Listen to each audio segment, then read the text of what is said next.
All right, welcome to the AdaptX podcast, where we have conversations with individuals who are building accessible businesses, advocating for inclusion, or excelling in adaptive sports. Our intention is never to speak on behalf of those with disabilities, but provide a platform to share insights into a more accessible world. Today, we are joined by Kristin Secor. Kristin was born with a rare form of muscular dystrophy, which affects her strength, endurance, balance, and breathing. Despite her physical challenges, she continues to pursue her love of travel and has explored 20 countries across 4 continents, including Antarctica. Now she uses her knowledge to help others with mobility challenges to travel to their dream destinations through the information and resources that she provides on her wheelchair accessible travel blog, World on Wheels blog. Kristin, thank you for joining me today. Thank you so much for having me. When did your passion for travel begin?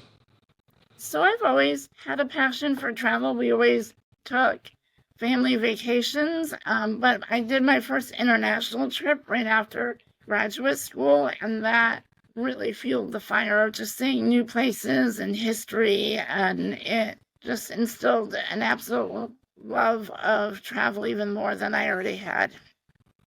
What were you studying in graduate school? So I was studying psychology. I was a licensed mental health counselor for 11 years, and then my disability progressed, and I wasn't able to do that job anymore, and that's kind of when I pivoted into the blog. Okay. What aspects of the job, I guess, were you first unable to do due to your muscular dystrophy? So that's when my muscular dystrophy is progressive. So when I was working full time, I was walking with a cane, and then I was hospitalized for like 6 weeks due to pneumonia, and that's when I lost a lot of strength. I became a full-time ventilator user, and my doctor had decided that just for health and safety reasons, it wasn't going to be a good fit anymore. I get sick really easily, so that was her biggest concern. How were you able to balance maybe the susceptibility of getting sick with this love for travel? Was there an intersection between the two that maybe made you concerned about pursuing that as a career and as a hobby? Really, I think my love of travel outweighs the risk. It's when I feel alive. It's when I'm, most fulfilled. So I do take precautions. I make sure that I'm healthy, that I have antibiotics on hand. Should I get sick when I'm traveling, I always discuss my travel plans with my doctors. After the pandemic, I would wear a mask and, take those precautions and things like that. So I always think, for me anyway, that I would rather not live in a bubble. That's not really living. So I'd rather do what I love and just be fulfilled that way. Absolutely. Well, you're far more adventurous than me. I don't think I've left Massachusetts in like 5 years. So, to each their own. What was like the first trip that you took that really drew you into that as a hobby? So I mentioned I traveled right after graduate school. I went to England and Scotland with a friend of mine. She had studied abroad there, so she really knew the area, and just seeing the history. Like in America, we have old buildings, but they're nothing like old buildings in Europe. So getting to see some of the castles and some of just like it's a similar culture, but it's also a different culture. So it really was a nice segue into all of that, and it really just made me love it. Absolutely. What countries have you visited that you would consider to be the most accessible? England is, well, specifically London is really accessible. All their public transportation pretty much is wheelchair accessible. They have plenty of hotel rooms that are adapted for wheelchair users, and there's a lot of things to do. Even their castles are at least partially accessible. Like you can tour Buckingham Palace and Windsor Castle, and all these iconic sites. Barcelona was also pretty good in terms of all of those things. So I would say some of the bigger cities in Europe are probably the most accessible. But I always challenge myself to go to places that really aren't as user-friendly for people with disabilities, just because I'm stubborn and I want to see it all, and I don't want my physical limitations to hold me back as much as possible. I know that there's always kind of a limit of what you can do, but that's why I went to Antarctica in South America, and those really are not as accessible as like the US or even Europe, but it was still a fantastic trip. Yeah, you said something interesting there that you kind of gravitate sometimes towards areas that aren't user friendly or that aren't accessible. We sometimes hear so much about how it's the business owner or the building's responsibility to be fully compliant, which it certainly is. But how much of the responsibility do you think is sometimes on the individual to advocate for themselves and educate these people, because they might not be familiar with accessibility standards? They might get into a business, but none of their training revolves around accessibility standards. So, what's that balance between the burden or responsibility being on the user and then on the business? A lot of the responsibility is on the business, but I will say when you go to other countries, they don't all have accessibility laws like we do in the US. So they don't have those requirements to be accessible. And I think that's where my responsibility comes in, to educate them of, you know what, you could get a lot more customers if you just put a ramp in instead of stairs, or if you had an accessible bathroom, because there's so many people that travel that are disabled and that travel, and you could really increase your clientele. I mean, I think you have to come at it from not only a human perspective, right, where you're like, hey, what if your grandmother or your sister or your brother, what had limitations, and how would you feel differently if you actually encountered it personally? But then also come at it from a practical and business perspective of, hey, you're missing out on lots of money because you're not accessible. And if you really wanted to expand your business, you could really attract a lot more clients just by making some simple alterations. Yeah, we definitely talk about how accessibility is not just an altruistic endeavor, but it's also a profitable and good business practice. What's your planning process like when you're preparing for one of these trips? I plan at least a year in advance because I need to do research. I look at what, like the hotel rooms. In the US, we have photos of a lot of our hotel chains, so you can see if it may work for you or not. In Europe, they don't have post those pictures as much, so you've got to email the hotel directly and say, hey, can you send me pictures? Can you send me measurements so I can tell if this is going to be a good fit for me? Then I have to look at, how am I going to get around? Is there accessible public transportation? Are there private tours available? What can I do? What challenges can I expect? Are there accessible places to eat? I use Google Maps a lot to see the street view, to see, if there's stairs at their entrance.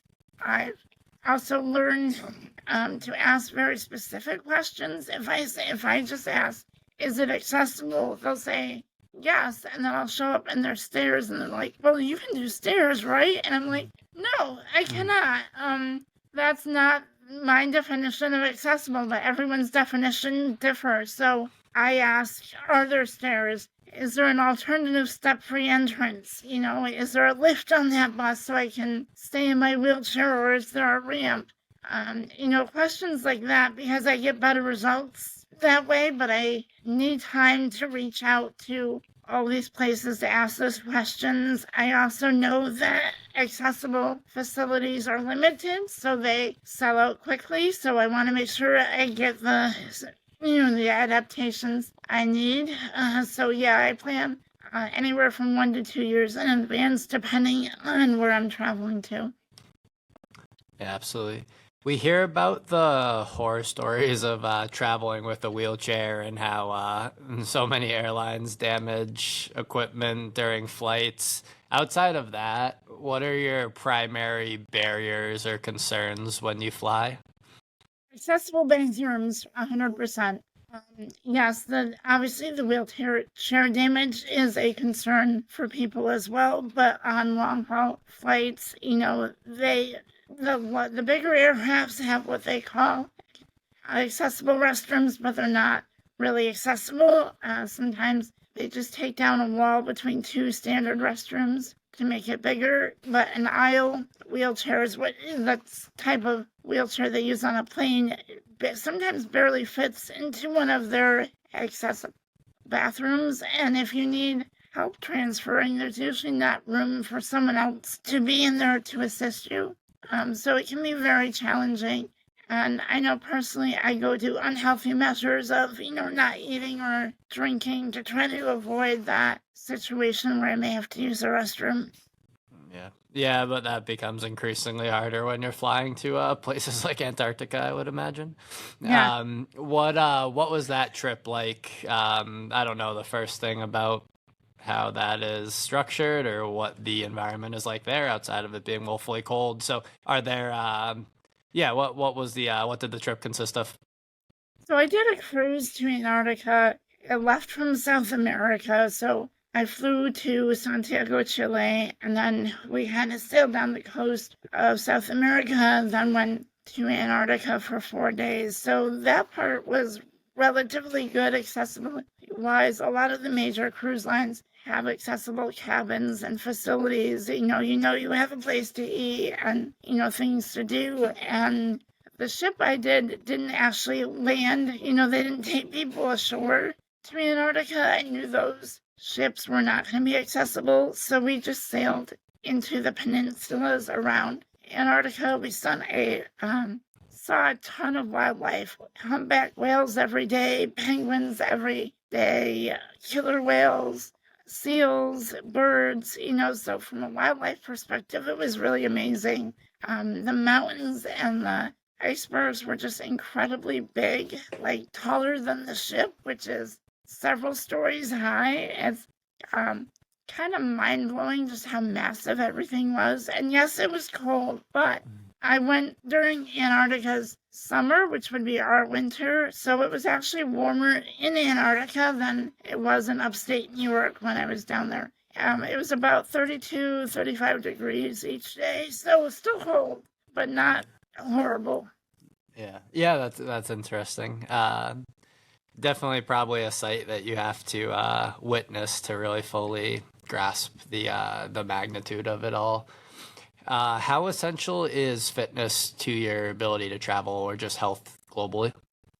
It's really important for me, especially like the trips I'm taking this year. When I'm healthier, fitness wise, I can stay healthier in the trip. My energy is usually a little bit better, so I definitely need to stay in shape in order to get the most out of my travels. And I think when you're physically stronger, it's easier to maybe ward off viruses and illnesses and things like that. I know the trips I'm taking this year, I'll be in Peru at the end of March, and so it'll require me to use a special wheelchair that they have, and there's not really side support, so like that core strength is really important. Then in September, I'm doing a gorilla trek in Africa. Again, you're going to need a lot of core support to hold yourself up.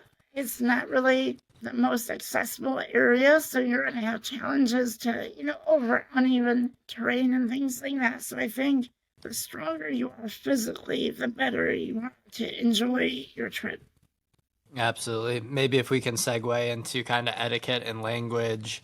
If you were to come into my gym and work with me as your trainer, what questions would you want me to ask you about your disability? Like what limitations I have so that you understand kind of what my needs are, like where maybe what muscle groups to target, because obviously with muscular dystrophy, there tends to be some muscle areas that are weaker than others. Others have more of a generalized weakness.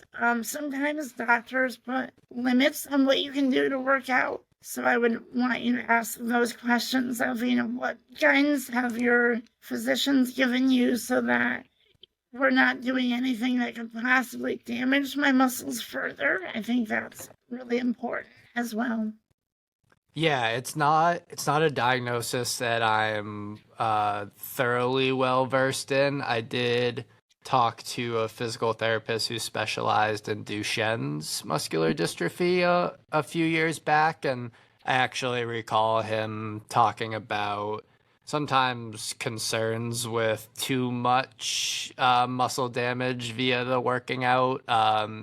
Almost expediting the process of losing muscle mass, which is common with muscular dystrophy. So it's definitely something where a personal trainer, if they're put in that position, should seek out medical guidance from your medical team to better understand, I guess, the scope of the disability. Um, what are your primary goals with travel for the next couple years, and kind of growing out your blog as well as these trips that you organize? So yeah, I basically want to show people that you can travel to places you may not have thought were accessible, even if accessibility isn't perfect. That there's still opportunities. I think Africa is a great example of that. When I tell people, "Hey, I'm going on a gorilla trek," they're like, "How the heck are you doing that?" Because it's in the jungle, it's very thick vegetation and not really mobility friendly for most people. So I think that is a goal of mine. And then I think for the small group tours, my goal is just to help people like take that stress out of planning accessible travel, because there's so much work involved. It is really stressful and overwhelming. So if I can take that piece out of it, and if I can say, hey, there's, a group of us going. So if you feel like you need extra support, because you're anxious about doing this, with mobility problems or with a disability, there's other people just like you that absolutely understand your concerns and what you're going through. And we're going to be there with you. We're going to have a great time. And to also make it more affordable, because accessible travel costs usually at least twice as much as traditional travel because of some of the special tours and things that we need. Sometimes we have to go with private companies rather than like public tours. So if I can make that, more attainable for people and take that anxiety out and just offer support, that's really my goal, and help them to go to bucket list destinations. The Peru trip I mentioned, I have readers coming with me on that trip. And that's a destination they never thought they'd be able to go on because of accessibility. Before the gorilla trek, we have a small group tour to South Africa for a safari. So to get to experience that like exotic, really cool kind of atmosphere. And then I'm already planning trips for 2025. We have a trip to Switzerland, which is a very expensive country to visit. So it's more attainable with the small group tour, because we're splitting the cost amongst a bigger group of people. And so, yeah, I just want to create opportunities where right now they don't exist, or that people just want more support in going there. Yeah, it definitely speaks on accessibility being multi-dimensional, not just a physical act of getting into a place, but also the economic cost that comes with not only international travel to begin with, but like you mentioned, that it can be twice as expensive for individuals with disabilities. How has muscular dystrophy changed your outlook on life? My muscular dystrophy is such a rare form. They really don't have like kind of an idea of what it could do in the future. So I think it reminds me that life is short, and it's unpredictable. You never know what's going to happen. And that's true whether you have a disability or whether you're able-bodied. And so I think I just try to live life to the fullest. I try to pursue my passions and dreams while I still can, and really appreciate what I do have and focus on that rather than solely focusing on everything that I've lost or that has gone wrong. There's so many positives still that you can focus on and really find a purpose within your own challenges to make a difference in this life. And I think that's really special. Yeah, absolutely. I appreciate you sharing that. If people are interested in learning about the trips that you schedule or reading your blog, where would you recommend that they go to find you? Blog.com is my blog. It has all the information about the group trips I organize, as well as a lot of posts. So if you're traveling on your own and want to know more about accessibility, there's a lot of information on that blog. I'm also active on Facebook, and you can follow me at World on Wheels on Facebook. Are there any prerequisites to participating in those trips, like having a physical disability, or are they open to anyone interested? They're open to anyone interested because not all disabilities are visible. And so I'd like to acknowledge that. I have people that are slow walkers because they've had strokes or they've had other medical issues.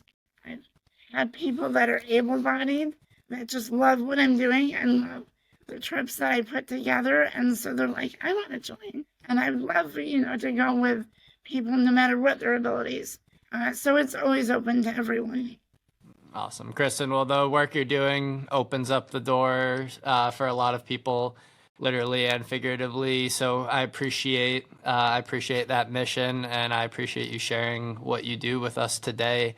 And we'll include your blog and Facebook page in the show notes if people want to learn more about the trips that you're planning or possibly accompany you on one in the future. But again, thanks for taking the time to chat with me today. Thanks for having me. I appreciate it. Thank you for listening to the AdaptX podcast. Our effort to amplify the ideas of our guests and create more inclusive and accessible industries is futile unless these episodes reach a larger audience. If you enjoyed our discussion today, please leave us a rating or a review on whichever platform you use.